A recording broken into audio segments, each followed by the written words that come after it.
Oh my gosh, it was a Lotus Carlton. What on earth is this doing here? I mean, I wouldn't have these white on black plates myself. They're about 20 years too old for the car, but ooh, very nice.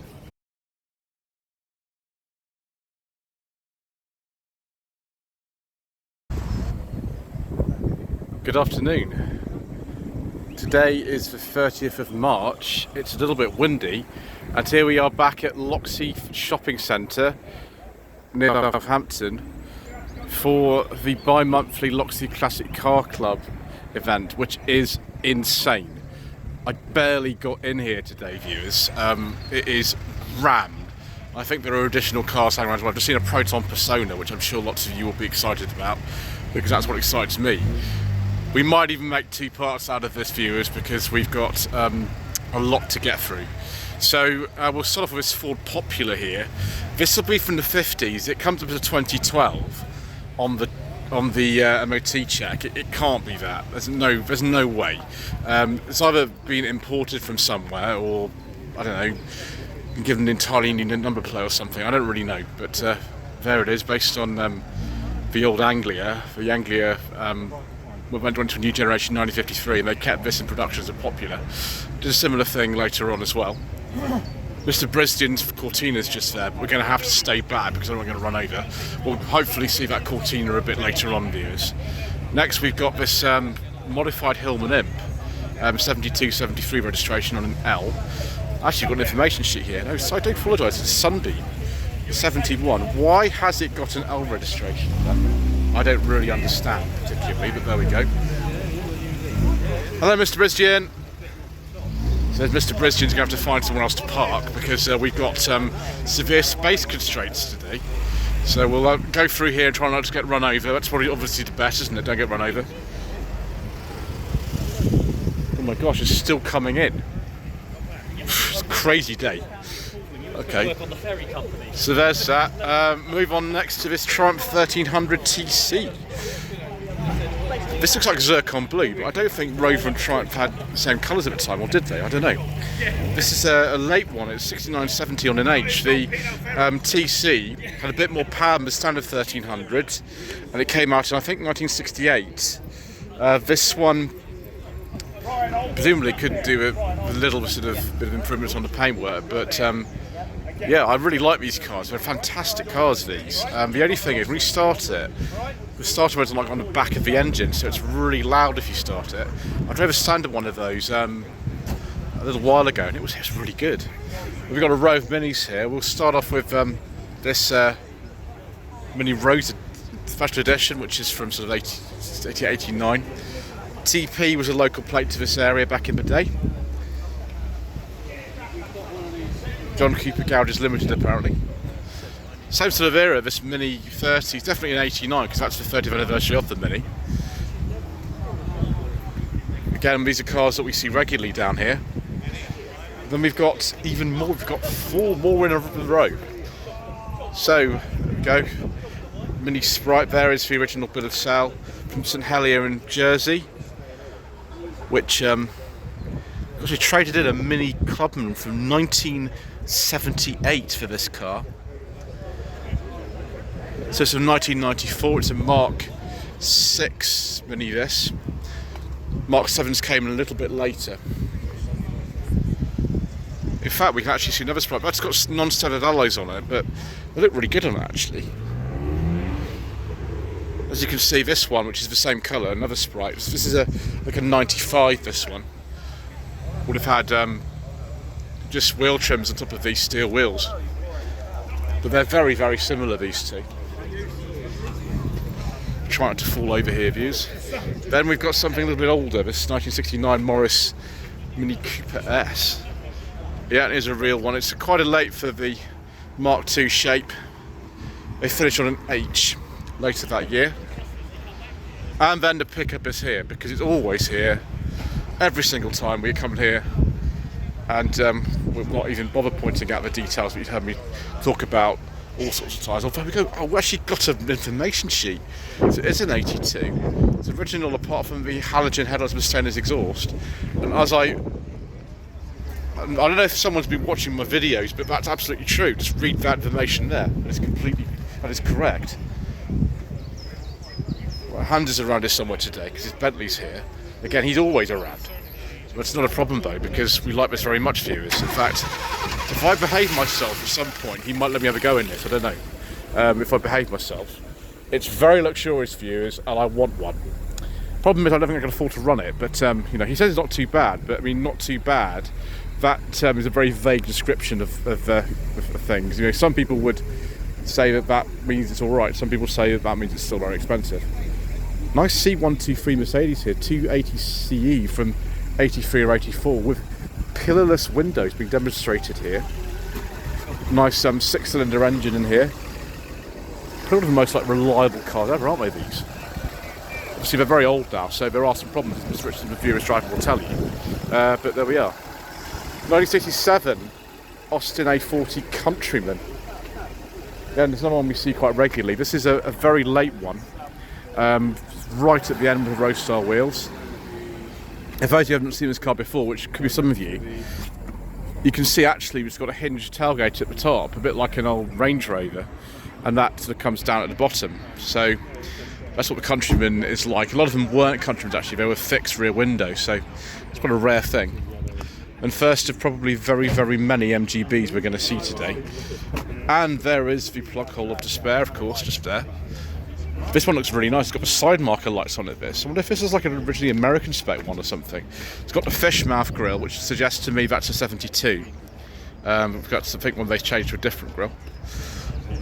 This one's on an H a little bit earlier, sort of 69 to 70. I was just checking it wasn't an MGC. It's very easy to tell actually because it not only has a badge on the back, but also it's got a big hump in the bonnet.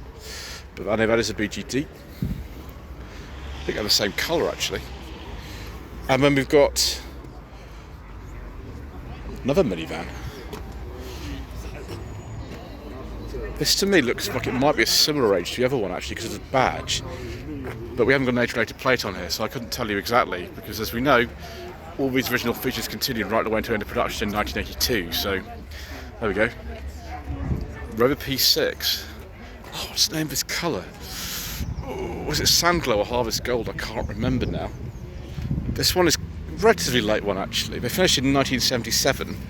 This is like a 72, 73. It's actually what we call, I think, a Series 1.5 because it's got the 2-litre engine, but it had the facelift. The 2200s came in a little bit later.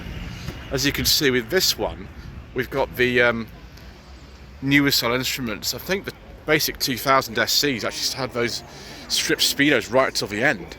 I drove a 67 one a long time ago now, a purple one. Then we've got a lovely SL here. This is an R129.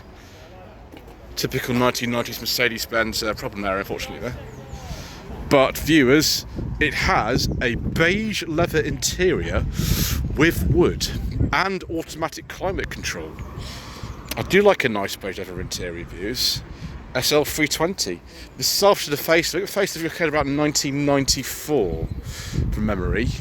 Could be a little bit later than that, but it's quite nice. Two-tone AMG wheels. And we've got a nice wooden centre console. Very nice. And then we've got this, I believe, is an actual Lotus Cortina. It's a 1963 Lotus Cortina Mark 1. It is very, very nice, this. Look at that. Some tasty stuff here today, viewers. Very tasty stuff. This TVR is also tasty. Ooh. And this has got a beige leather interior as well, with wood. We're doing well today, viewers. Yeah, it's a Griffith 293 on a K. There's the back of Lotus Cortina. I do believe those are Cavalier rear lights, if I remember correctly. I might be wrong. I think they are. And then we've got a Z3. This is a 2000. It's a 2-litre. So I think the facelift was around then, something like that.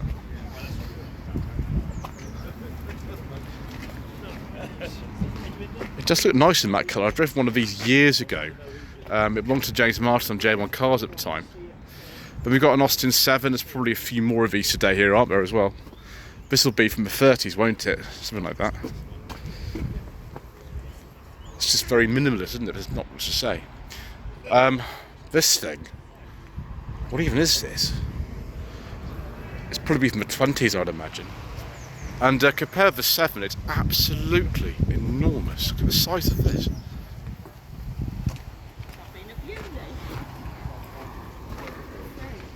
It's a Sunbeam. Oh yes, I've heard of this one. I think it belongs to one of Jim's friends. We'll see another one of Jim's cars later. I think this belongs to his friend. I'm not driving that, viewers. I don't want to die or damage a very valuable car, so we won't be driving that. How about this Porsche 944 though? That looks very nice. I'll drive this. That is a tasty, tasty morsel here. Wow. 1990-91 plate, but very 80s looking in the white. It's an S2. Wheels I'm not sure about. Bedford from the early 50s would be probably an M-type or an O-type, I think, Bedford. Not very good on commercial vehicles, viewers, so we'll have to just sort of move on. We'll have a look at it. It's a nice colour, this. I think I have seen this before, actually. With this one, I think we will check the information sheet. A Rolls-Royce Wraith from 1938. Oh my gosh, does this literally have the Rolls-Royce of beige leather interiors? No, it's not leather. Oh well, never mind. I mean, I'm going to struggle to get this in the frame. It's that big. Big old thing, isn't it? Ooh. Yeah, it's not really my sort of thing, this, viewers, but these are actually surprisingly affordable cars like this. Rarity and age do not equal value, as a lot of you know. Then we've got a nice Rover 800 here. I think this is flame red. Personal plate does look sort of reasonably accurate actually on this. It's probably after 1996, so you won't necessarily have a badge on the back which tells you the trim level or anything, or the size of the engine. That's not unusual for this, but that plate could be actually a little bit earlier than the car anyway, so there we go. It looks like something like a Sterling, the red leather interior. It's probably a KV6 one, I don't know. I'll have to reg check that, but I haven't got time today to reg check everything, viewers, because we've got so much to film. I wonder if this Cortina is actually more valuable than a Rolls Royce. I mean, it could be. It's a lighter shade of blue in reality. It looks like a brighter colour. It's not. It's a kind of paler colour. It's very nice. It's very nice indeed. It's a 2-litre Pinto, I should imagine this is. And it's a 2000E. Ooh, viewers. These were made, I think, 73, 74 only, if I remember. So it'll be a facelifted one then. Very nice. And then we have this Zeta, which it's a 59, this one. And it's like that Sunbeam. I really want to die, so we will not be having a go in that. Oh look, Mr. Bill is here. Good afternoon, Mr. Bill. Hello, how are you? I'm very well, thank you, sir. Excellent. Where did you come in today, sir? Oh, I've come in a new car. A new car? A new car, yeah. Whereabouts is that, sir? It's in the main car park. So, is that because it's too new to this car park? Possibly, yeah. So we will have to resume our discussion about that Ted car later. Fortunately, we can discuss this on the channel, unlike your previous vehicle, sir, which didn't appear. Yeah, it might have been in the background, but... All right then, sir. I'll see you in a bit. Yes, catch you soon. Right, we need to continue, viewers, otherwise we're not going to get round. Have a chat with Mr. Bill later on. So, E-Type Series 2, I don't know exactly the year of this, but looks nice. We've got the original 4-speed gearbox in here. Look at all these switches in the middle. Unless you knew the car, you'd struggle with that. When I drove an E-Type, it was like that as well. In fact, Mr. Bill and I did actually have a go in an E-Type, which Jim, who's just there, let's have a go in early last year. Series 3. I don't think it's here today. Another of his cars I have seen. And then we've got TVR Wedge, which is literally also wedged in here. I mean, you're not getting out of there, are you? Unless somebody lets you out, you're not going out of there anyway.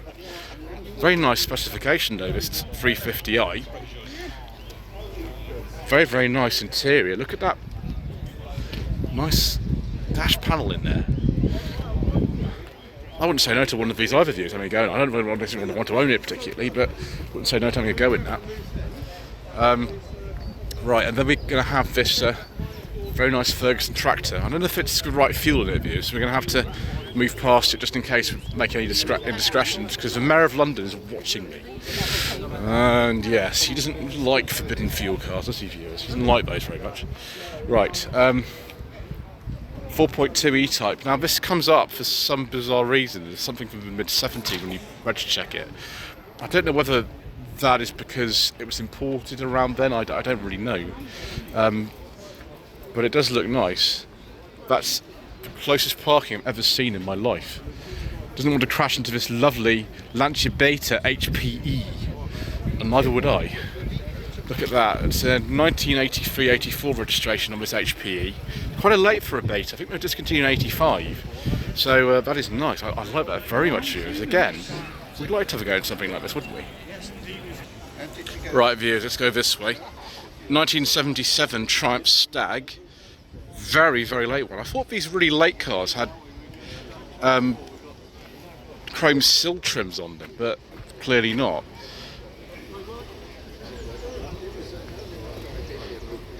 Sometimes there are differences in detailing, but you can tell between a Mark 1 and Mark 2.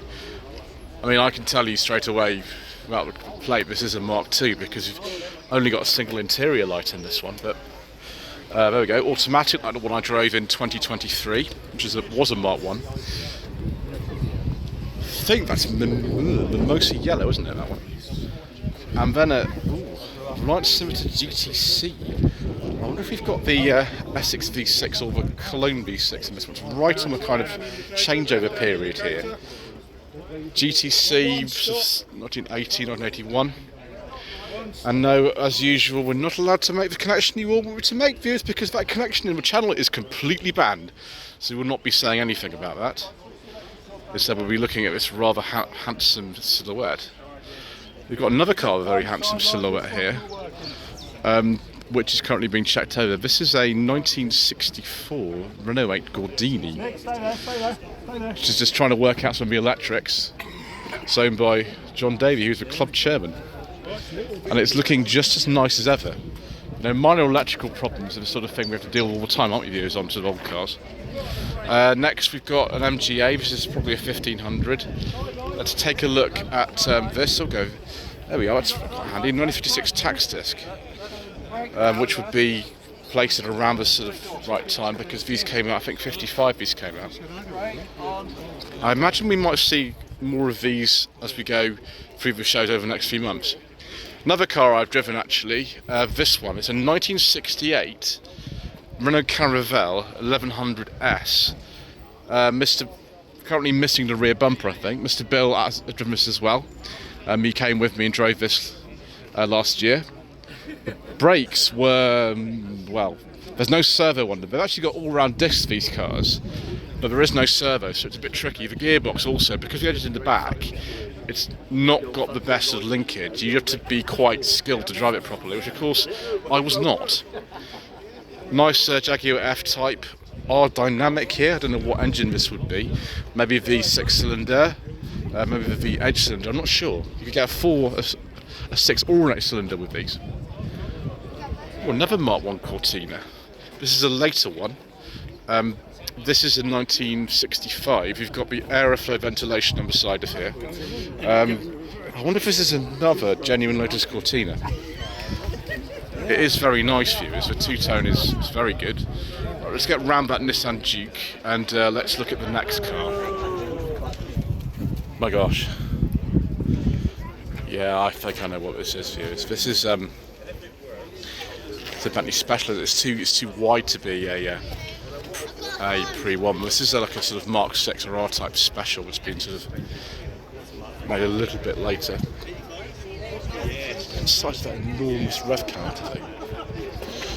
I could be wrong, but having actually driven one of these many years ago, I think that's probably what it is. Don't find harm in it though, they're actually pretty good fun. We've got something rather nice here. A 1937 King George VI Daimler EL24 Limited. Yeah, back in the day, the royal family's car of choice wasn't a Rolls Royce necessarily or a Bentley, it was Daimler. No. Last remaining one was by King George VI. There are all the people that it's just covered. There we go. It's been in the gathering store about Winston Churchill.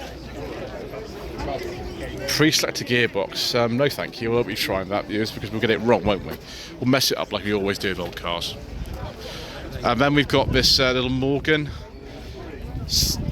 1920 plate with a very, very small handbrake and a very powerful engine. This looks a bit terrifying to drive. I mean, fun, but also terrifying with that motorcycle engine hanging out the front. I think that was the one I'd been offered to drive, but I couldn't get insurance for it, so we had never go in it in the end. Wolseley Hornet 1967 Mark III with the newer style doors. The Mark III really didn't get these doors until '69, at which point these cars were discontinued in favour of things like the Mini Clubman. The question is, do you prefer a Mini Clubman or do you prefer one of these? Answers in the comment section below. Yeah, I managed to get the Sunny in here, viewers, somehow. We sort of squeezed into the last available space, which was interesting. The gentleman actually just offered me a new front bumper for this. I do have a replacement front bumper for it, but it came with the car. In 2020, when I first filmed it, that bumper was on the car, but it's not correct. It's an unpainted one from like a lower specification, Sunny. So we leave this one on. Yeah, it's fine. I mean, it's been repaired about 4 times, but it's okay. Then we'll go into the coach. This is what I saw actually at Botley Grange. Some of you will remember this from a while ago. The owners recently bought this. It's I don't think I even paid like 10 grand for it. I don't know how you value something like this, but it's a coach from '67. Despite this plate, the plate was when it was actually sold off from the Navy, who used it, I think, in like Malta or something like that. We went in here a couple of weeks ago, so we'll just go in here briefly because we've been inside already. We'll just briefly go in here. We'll let these people out. You go around the back. It doesn't really fit very well into these spaces, does it? I mean, these spaces were not designed for someone to park a coach in them. We'll just briefly come inside and just have a look. Oh, it's pretty empty today. There's not too many people inside today. So I'm going to have a look around. Engine down here. I wonder if that was a seat for like a navigator or something at one point. But yeah, not a lot of instruments at all. We've got a temperature gauge and a fuel gauge, and then there's a clock someone just put in the middle there. Literally just a normal clock. Presumably that's the fuses or something there. So we've got set up as sort of like a little day bus for this. It's great taking a group of people to the seaside day like today. Would be very nice. Sort of thing that you'd hire for a wedding, isn't it? Something like that. Very nice. Right, be careful down here and not fall off the step at the bottom. There we go. Stop fall off there. And then we've got the 1956 A30 van. It's owned by Sir Bill's lady friend's father.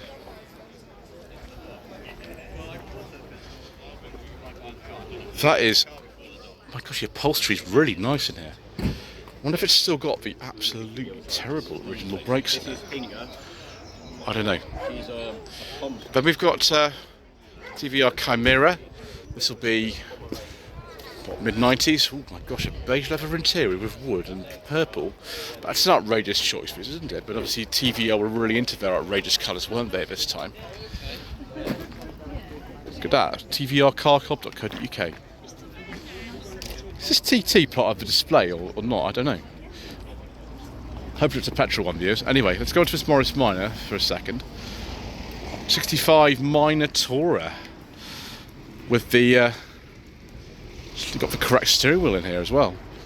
Interior looks like it's just been done actually.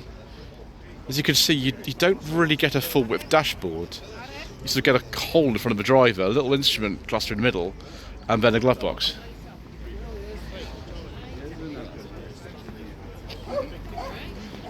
Yeah, I like the Mark II TTs viewers. I drove one of these actually on the channel. A friend of mine recently bought one, and it was quite good fun actually. But yeah, you don't see all of these together every day, do you? SK150. I imagine it's displaying all the time for one Le Mans, but this is 57 to 59. Yeah, we've got the second display here. Right, we are going to have to, viewers, at some point cut and go to the second part because this is utterly ridiculous. Anyway, oh my gosh, where's Mr. Bill? We're getting to say this could be yours. There we go, look. Call 07530966966. It's a 1958. £85,000. As he would say if he were here, this could be yours. Right, Porsche 911, 1968-69, 911 T Targa. What's that worth? I don't know. Right, whilst I ponder that, viewers, we'll stop here and we'll go to part 2. Thank you ever so much indeed once again for watching. Please don't forget to subscribe to the channel, like this video, leave a comment below, and we shall see you again in the next part for some more incorrect information.